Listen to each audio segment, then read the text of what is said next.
Okay, we're going to try and make this brief. I'm going to talk quickly because I have a lot to say, but I really want this to be a shorter presentation. I'm going to try to speak quickly with clear articulation. So, a little bit of background info here, kind of my inspirations on this. I had hip surgery about a week ago. I'm well out of work. I really can't do much but sit on my butt, work on some rehab stuff, and just kind of read and learn despite the headaches and spaciness I have overall, but that's getting better. The other part of this is made for a specific friend who I've spent time over the years kind of debating with over whether Spider-Man No Way Home is a kind of significant film or not, how deep the overall meanings in that film are. I don't really remember what my argument for that is. I'm excited to rewatch that, think about it a little bit more clearly, but I watched this film just last night, and just throughout the film, without really even trying too hard, I just had a very clear, wow, this is what this film is about. It's about illusion versus reality. I think it's a direct critique of moral relativism. So let's get into that.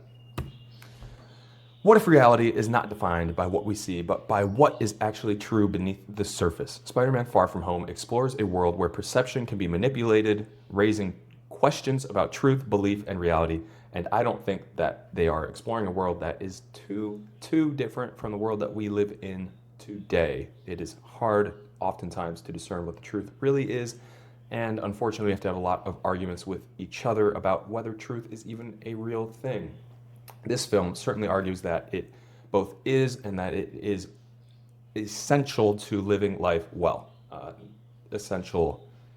What is essential is the discernment of truth, or at least the attempt to find it. So here's my thesis. Spider-Man Far From Home critiques subjective truth and moral relativism by demonstrating the dangers of manufactured reality. The film ultimately argues that objective truth exists and that the ability to perceive reality clearly is essential for moral action.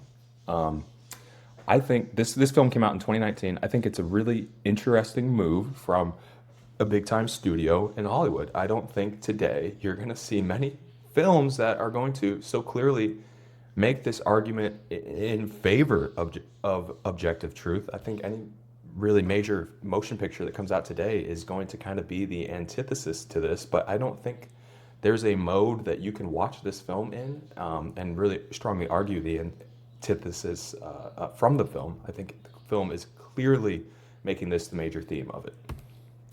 So to start with, this is kind of the biggest point in favor of my thesis: Mysterio and manufactured reality. Quentin Beck, he's a really bad guy. By the end of the film, he's really quite impossible to like. He just is despicable in many, many ways. And he is the main character creating these false realities throughout the film. He's evil, finds a way to make himself the most important man in the world by just manufacturing this reality. And there's multiple quotes throughout. I'm sure I won't get them correct entirely, but he's basically like, what is truth? There's no truth. I create truth. People see what I want them to see, and I can use that to become whoever I want to be. He basically says, people need something to believe in, and this is how he justifies his actions. People need something to believe in. I'm giving them that thing. And really, overall, it becomes a very dangerous thing. He puts a lot of people in harm. He maybe even potentially kills some people, and it reflects the danger of trying to control perception and influence belief and try to pretend that overall false realities, real realities, no difference. That's kind of what he wants the world to think.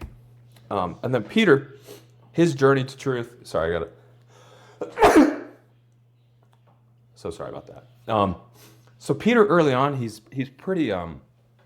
He's just not very confident. He's kind of awkward. He lacks confidence in who he is. There's kind of these two realities fighting against each other. Am I Peter Parker? Am I Spider-Man? Do I have to choose? Can I choose? Can I be what I want to be, even when the world is clearly needing me in a different role? Early on, he wants to rely on his normal human perceptions. He works very, very hard to try to see reality, but he fails over and over and over. And Quentin Beck continually just kind of fools him, no matter how hard Peter tries.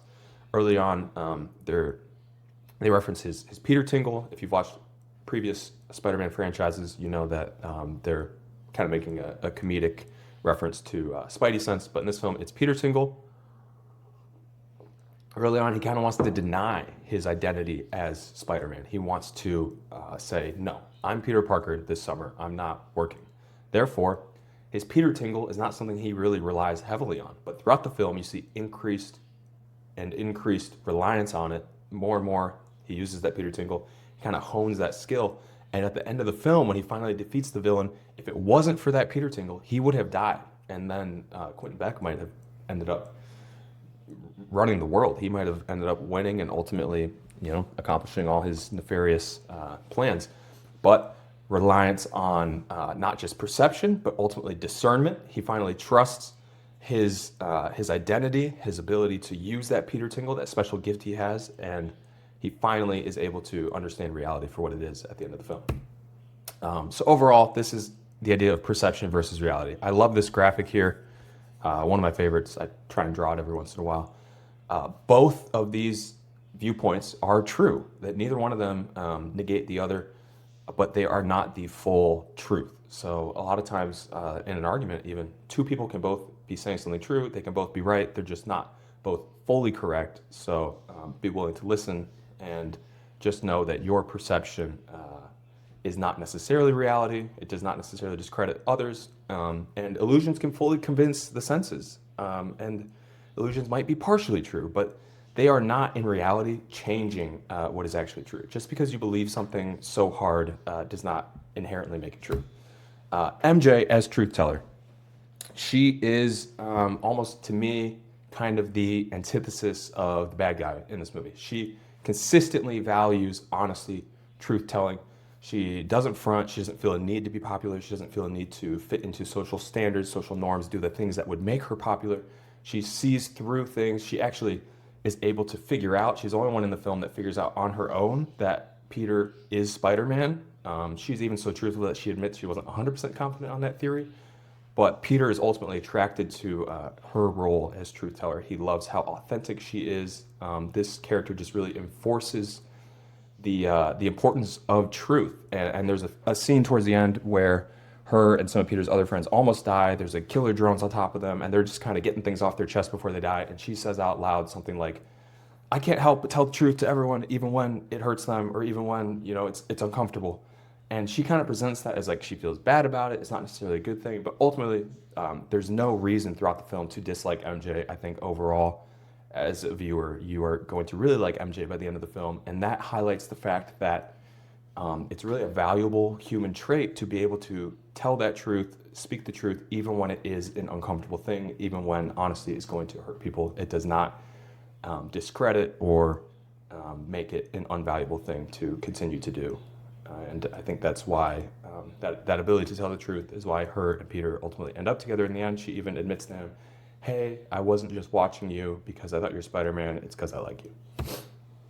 False truth. Brad. Brad's a weirdo. We don't really like Brad too much. He just is so overly confident in what he believes that it prevents him from kind of seeing his own bias. He's really into MJ. I think we've all been there where we're so into someone, we are trying our hardest to see reality, but we just simply cannot. Brad's in that situation, and he actually is really a big fan of this theory that Peter is secretly a male escort. He thinks he has truth of it, and he believes it so hard that he's not even willing to consider any other points of view. And ultimately, Brad loses. Brad does not win the girl. I think Brad is a really good foil for Peter. Brad has a ridiculous amount of confidence in the beginning. Peter's kind of lacking for confidence. It kind of shows us that confidence, strong belief, does not automatically lead us into truth. In the end, Peter finds truth after struggling, clawing at it, searching for it.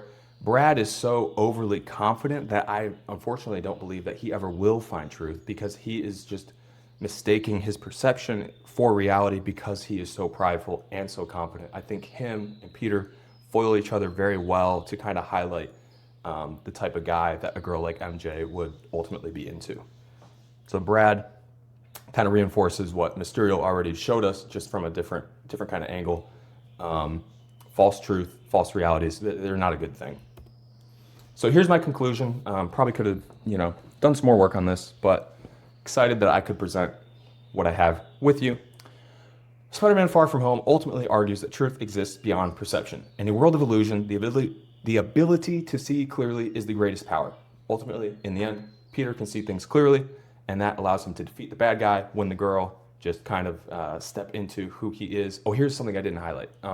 At the end of the film, Mysterio posthumously exposes Peter Parker as being Spider-Man to the whole world. Now everyone in the world knows Peter, Spider-Man, same guy. This is something that Peter was trying to hide from the world ever since he became Spider-Man.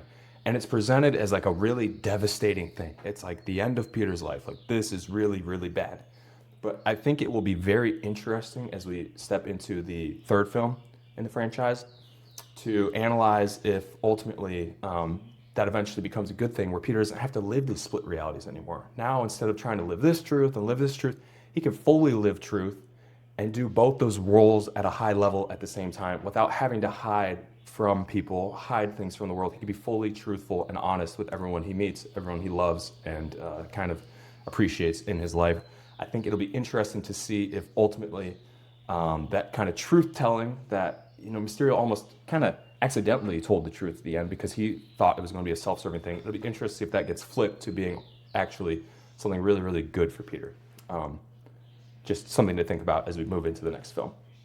So overall, this film challenges viewers to question not just what they see, but what is real. It's a critique of moral relativism. It's a critique of subjective truth. I think it's just fascinating that in 2019, a major motion picture came out of Hollywood that is critiquing those two things, because I think most films we see today are a direct antithesis of this. So I think really this is a surprisingly culturally significant film. I think every single Spider-Man movie that's ever come out is highly entertaining, and many of them are also quite good.